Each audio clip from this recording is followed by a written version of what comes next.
අදත් වචනයට වචනයක් තුළින් ඔබට සමීප වෙන මම මහින්දකට පැරච්චි. සිරිමාවෝගේ නම ඉහළින්ම රැඳ වූ පුංචි කෙල්ල ගැන අද කතාව. ක්‍රීඩාවෙන් උගන්වන්නේ ජය පරාජය ඉවසා සමසිතින් දරා ගැනීමයි. ක්‍රීඩාවෙන් තමන්ට සිදුවන ඕනෑම අසාධාරණයක් ඉවසා සිටිය යුතුයයි එයින් අදහස් වන්නේ නැත. පසුගියදා සිරිමාවෝ බණ්ඩාරනායක බාලිකාවේ ඇති වූ උණුසුම්කාරී සිදුවීම අප රටේ පාසල් පද්ධතිය තුළ සිදුවන අසාධාරණ අකටයුතුකම් ගැන මහා පිළිඹිඹුවක් පෙන්වනවා. අපේ රට ජාත්‍යන්තර තලයේ බැබිල විය හැකි විවිධ කුසලතා සහිත දරුවන්ගේ ඒ හැකියා පාසල තුළදීම අමුවේ ඝාතනය වෙනවා. මම දන්නා එවැනි සිදුවීම් අනන්ත අප්‍රමාණ ප්‍රමාණයක් තියෙනවා.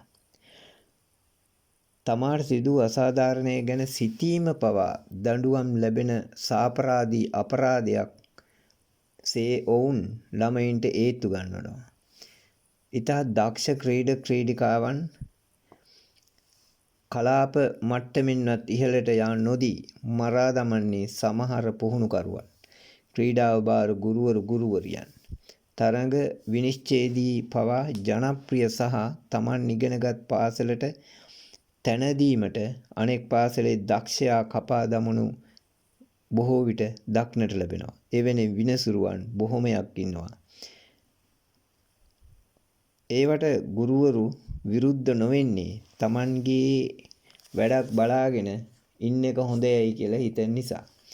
මොකද තමන්ට කැපිල්ලක් ඒවියයි හිතන සමහරු එහෙම තමයි. මේ නිහඬ ඔලොමොට්ටල අදහස ළමයින්ටද කාවද්දා තියෙනවා. එයාලා එක්ක අපිට හැප්පෙන්න බෑ. ඔය වගේ අදහස් මුළු රටේම දක්ෂයින් නිකමුන් කරනවා. මේක ආසියාතික රටවල බහුලව දකින්නට ලැබෙන ගෝත්‍රික සමාජ ක්‍රමය පාසල තුලත් දකින්න තියෙනවා. රටේ ඇති වූ කැරලි කෝලාහල මූල බීජ ඇතිවන්නේ මෙවැනි දේවල් වලින්. ගුරුවරු 1000ක් ගත්තොත් ඕන මල දානයක් වයන් කියලා අසාධාරණයට විරුද්ධ වෙන ගුරුවරු පාසල් පද්ධතියේම 1000කට එක්කෙනෙක් විතර තමයි ඉන්නේ. අනිත් ඔක්කොම තලන්නන්, පෙලන්නන් සහ තැලෙන පෙලෙන අය. ප්‍රහාරය අශිෂ්ට නම් ප්‍රතිප්‍රහාරයේ ශිෂ්ටත්වය හොයන්න එපා කියලා රෝහණ විජේවීර නැමැති දේශප්‍රේමී නායකයා කියලා තිබුණා. ඒක කොයිතරම් ඇත්තක්ද? කෙනෙකුට විරුද්ධව කරන්න පුළුවන් ජඩ කැත වැඩ සියල්ලම යොදලා ප්‍රහාරය එල්ල කරලා එයාලා දිනුවා කියලා හිතන් ඉන්නවා. ඒ ජඩ කැත වැඩේට ප්‍රතිප්‍රහාරය එල්ල වුණාම ඒකේ ශිෂ්ටත්වය හොයනවා. එහෙම කරපු එක හොඳ නෑ, එහෙම කරපු එක වැරදි, කතා කරන්න තිබුණේ එතන නෙමෙයි. ඔය වගේ කතන්දර කියනවා. ක්‍රීඩාවේදී සිද්ධ වෙච්ච අසාධාරණය ගැන ක්‍රීඩා උත්සවයේදී කතා කරන්නේ නැතුව ගෙදර ගිහින් බල්ලයි පූසයි එක්ක කතා කරන්නද කියන්නේ. ශාන්තිවාදී තපස් රකින්න අය බිහි කරන්න තමයි සමහරුන්ට උවමනාව තියෙන්නේ.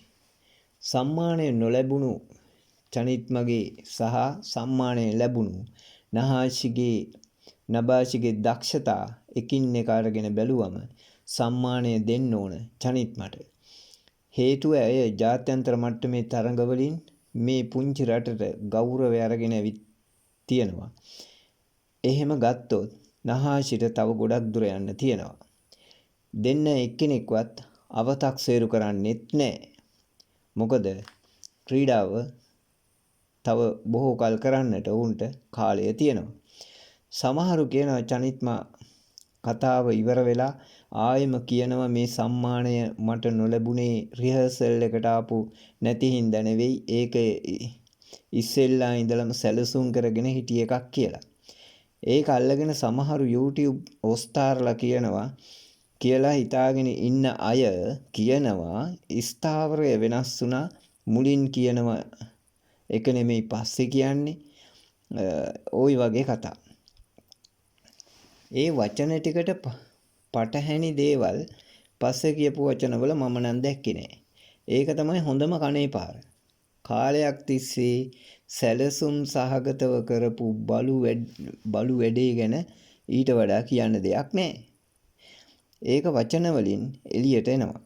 මොකද ඇයට එතන හිටිය මැඩම් හෝ වෙන කෙනෙක් කියනවා රිහර්සල් නිසා නෙමෙයි මේක කලින් ගත්ත තීරණයක් කියලා. ඒක තමයි අය අත දිගෑරලා කියලා දාන්නේ. කලින් ගත්ත තීරණයක් කියලා. ආසියානු මානසිකත්වයේ ඉන්න සමහරු හිතන් ඉන්නවා ඇයට රස්සාවක් ගන්න බැරි වෙයි. ඔහොම හැසිරුණොත් වගේ කතා. ඇය දැන් වෘත්තීය මට්ටමට ගියපු ලෝකයේම දන්න ක්‍රීඩිකාවක්. ඇයට ලෝකේ ඕන තරම් ඉඩ තියෙනවා. ලංකාවට අභිමානය ගෙන ආපු ඔලිම්පික් රිදී පදක්කම දිනාගෙන ආපු සුසන්තිකා ජයසිංහත් මේ ක්‍රීඩාව තුළ තියෙන අශෝභන නින්දා සහගත දේවල් ගැන කිව්වා.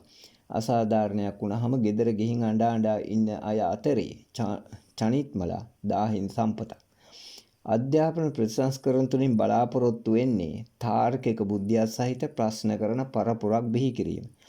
රනිල් සජිත් රාජපක්ෂලා වගේ එවුන්ට මෙවැනි ප්‍රශ්න කරන අය අරහම් බව පේනවා. රනිල්ලගේ ඩෝබිලා ඉදිරියට පැනලා චනිත්ම අල්ලා පොළවේ ගහන්නට හදන බවක් පේනවා. මද්දුම බණ්ඩාරලා ඉහළින් ඔසවා තබා මද්දුම බණ්ඩාරලා වීරයන් කරන්න හදන්නේ සිස්ටම් වෙනස් වුණොත් උන්ට කෙලවෙන බව දන්න හින්දා. පාසල් ළමෙක් මේ කාලකන්ණි පාදට ක්‍රමය අසාධාරණ පීඩාවට පත් කිරීම ගැන කතා කරනකොට ඒක වැරදි බව කියන්න දඟලන එවුන්ගෙන් අහන්න තියෙන්නේ තොපේ දරුවන්ට එහෙමුණා නම් තොපි මොනවද කරන්න කියලා. කශේරුකාවක් නැති ගැරඬි වගේ ඉන්නවද? තොපේ දරුවනුත් ගැරඬි කරනවාද? ඒ ළමයා ප්‍රශ්න කළේ සමස්ත සමාජයම. ඔඩු දුවපු ගඳ ගහන මැඩම්ලගේ සර්ලගේ හාමුලගේ බලු වැඩ ගැන. නීතිඥයෙක් කියයි කියාගන්නා කෙනෙක් කියලා තිබුණා හැඳිමිටේ නුවණ කියන්නේ ඔන්න ඕකට තමයි කියලා. මොන තරම් අසික්කිත කතාවක්ද? බමුණා ගොඩනගපු මතය තමයි ගෑනු ඉන්නේ උයන්න පිහන්න උන් දන්නේ එච්චරයි. ඒ නිසා ගෑනු වෙන දේවල් වලට අත දාන්න එන්න එපාය කියන මතය හැදුවේ ක්‍රිස්තු පූර්ව 6 වෙනි සියවසේ හිටපු බමුණු. 2025 දිත් ඒකම කර තියාගෙන යන අමනෙයින් ඉන්න බව ඒ වගේ සිරස්තල දැමීමෙන්ම පේනවා. රනිල්ලගේ සජිත්ලගේ රාජපක්ෂලගේ පස්ස හොදන සට්ටඹියන්ට මේ වගේ ප්‍රශ්න කිරීම දිරවන්නෙම නැහැ. උන්ට ඕනේ ප්‍රශ්න නොකරන සියලු අසාධාරණකම් ඉවසගෙන ඉන්න මෝඩයෝ ටිකක් බිහි කරගන්න.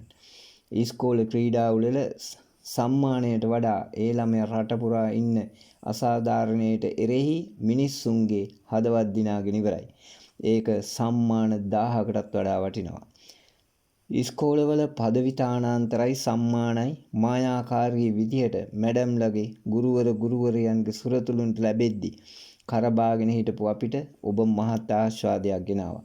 අවසාන මොහොතේ මයික් එක උදුරගන්න හැදුවත් කැමරාව ප්‍රධාන වේදිකාවේ බැනරය දිහාවට හැරෙව්වත් ඇය ගොඩනගාගත් චරිතය නම් කවදාවත් උදුරගන්න බැරි වේවි. ජනිත්මා ඔබේ ක්‍රීඩා දිවිය අතිශයින්ම සාර්ථක වේවා. මේ මව්බිමට තව තවත් ජයග්‍රහණ ගෙන එන්නට ශක්තිය ධෛර්යය ලැබේවා. නැවතත් කියමි.